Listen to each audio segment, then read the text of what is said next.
Hey guys, I'm making this video before finishing the build because I think I need a little advice, maybe some help, because I feel like this build has potential, and the build that I'm doing is focusing on Flamethrower trap and Lightning Spire trap, and I only want to use these cooldown traps. I don't want to use any other non-cooldown traps, and I am getting quite a lot of cooldown recovery speed and using Second Wind. Second Wind gives an extra charge, so I got 4 charges on both of those. And the issue is, while the damage seems fine, but I can't solve my defensive layers.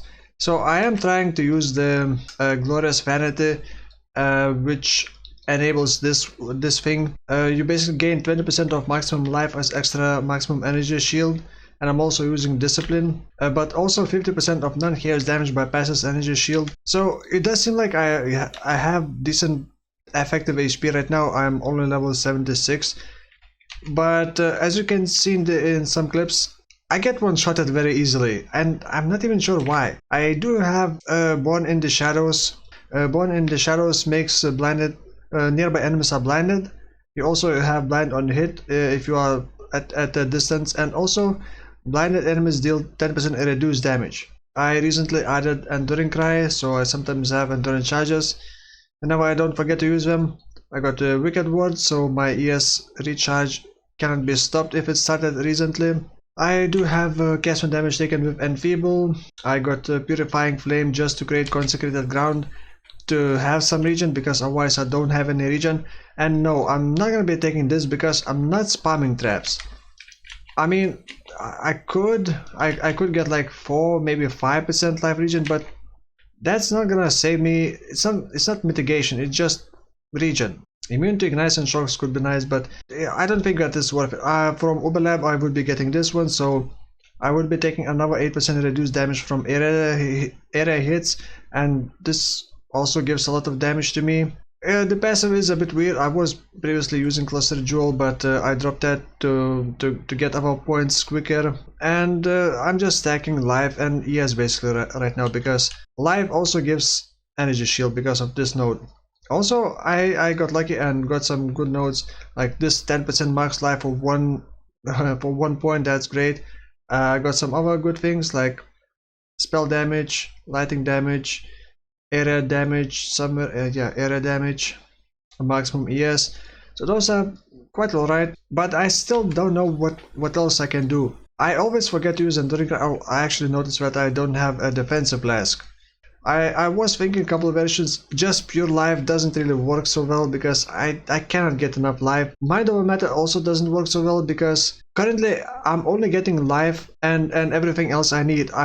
If I were to go mind over matter, I would lose at least two auras, and I would still have to get mana nodes. So currently I'm not taking any mana and ES nodes, and I'm getting quite a lot of effective HP. If I were to take mana nodes, I would simply not have enough points, because otherwise I could just take more life. I also thought about going dodge, but that also makes me sacrifice a lot of points. I'm just not sure if it would be enough. It's only 30%. I would also be losing ES, so I would have quite a lot less, like 1000 less energy shield, at least 1000 less energy shield in the end. So I'm not sure what to do. The damage seems alright right now, and I'm using Shroud of Lightless for Flamethrower trap, so that's on a 6 link. And I'm still only using level 18 Flamethrower trap, so that could be increased a lot more. The staff, I tried to craft the staff. I just need a +2 to all spell skill gems and then something else, and I end up buying this for 15 years. 15. I spent like 3 exiles trying to craft the staff, and I just stopped crafting when I hit this one. I actually had a better one. I'm probably gonna be doing Dark Pact later, so I'm gonna keep this staff probably for later.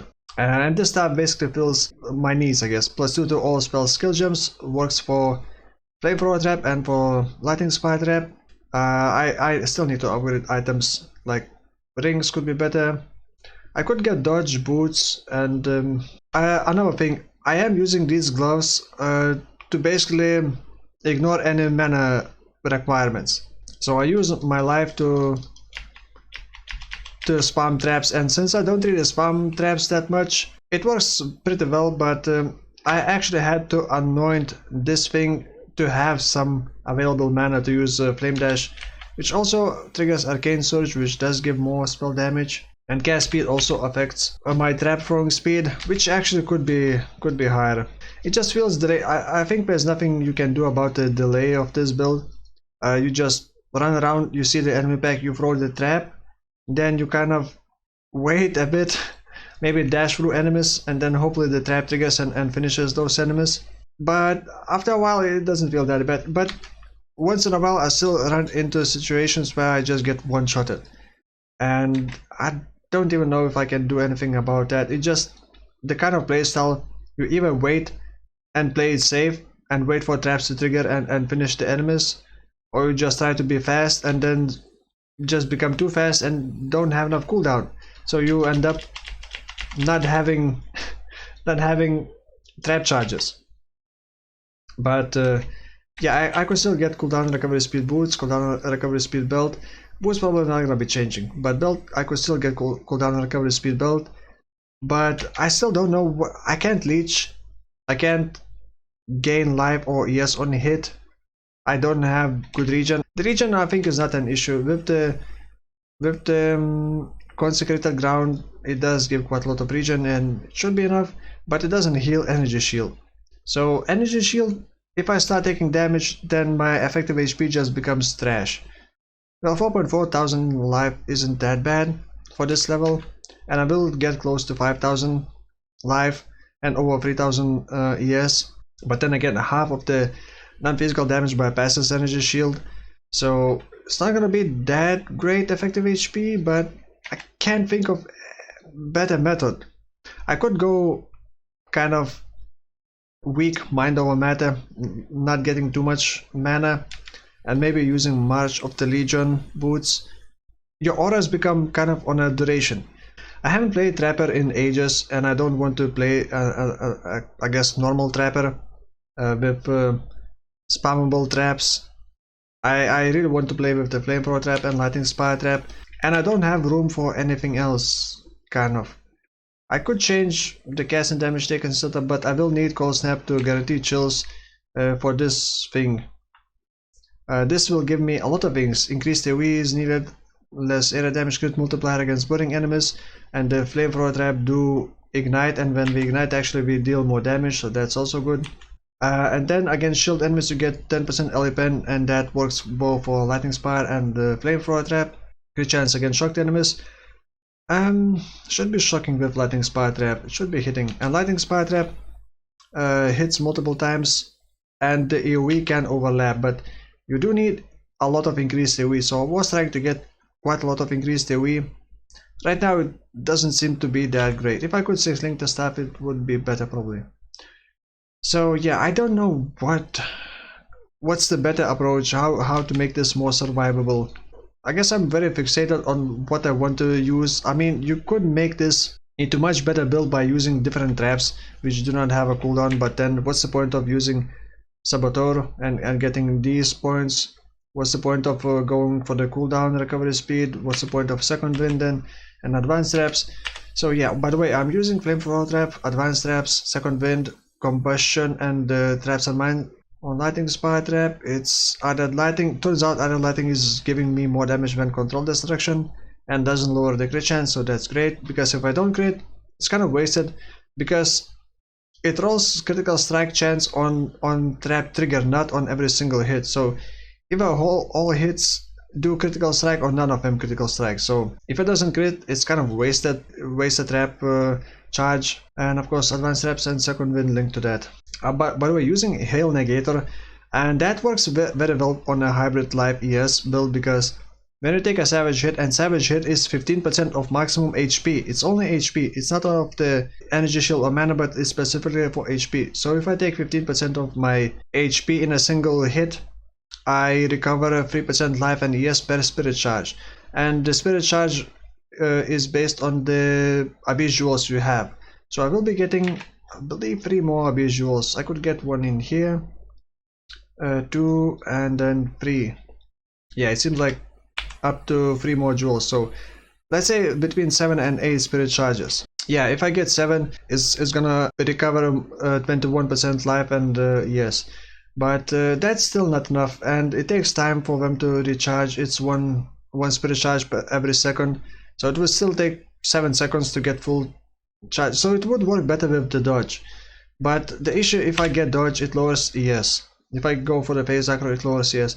I thought about using Thread of Hope in here and then just grabbing phase acro, grabbing that. That's another 5% reduced damage taken from blinded enemies. That also seems kind of a waste. Why not just go here then? I don't know. Maybe some of you have some good ideas how to make this more defensive without losing too much. Maybe I'm missing something. I don't really want to be changing a staff. I wouldn't have enough room for sockets for a 5-link or pseudo 5-link or pseudo 6-link lightning spire trap. Probably gonna include the POB import code in the description if you want to fiddle with this and maybe try to improve it. But otherwise, I'm gonna continue leveling this. I have a couple other ideas what I want to do for builds, but I still want to finish this because I feel like this have decent potential, and it doesn't look that good in PUB. However, in PUB it doesn't properly calculate the amount of hits that you would do, because the flamethrower, each beam, like, how should I explain this? 1, 2, 3, 4, that would be the hit rate. But if the enemy is inside, like in the middle, like if you throw it under the enemy, it hits way more times. Like it would be hitting way more times than that. So it would be doing a lot more damage. Same goes for lightning spire trap. It counts the cast time and average hit per explosion, but they can shotgun, so they could actually hit way more times. Way more times. Of course, you would still need increased AoE. So yeah, that's gonna be it for now. If you got any improvements, please let me know in the comments below. Thank you for watching, and I will see you soon. Bye bye.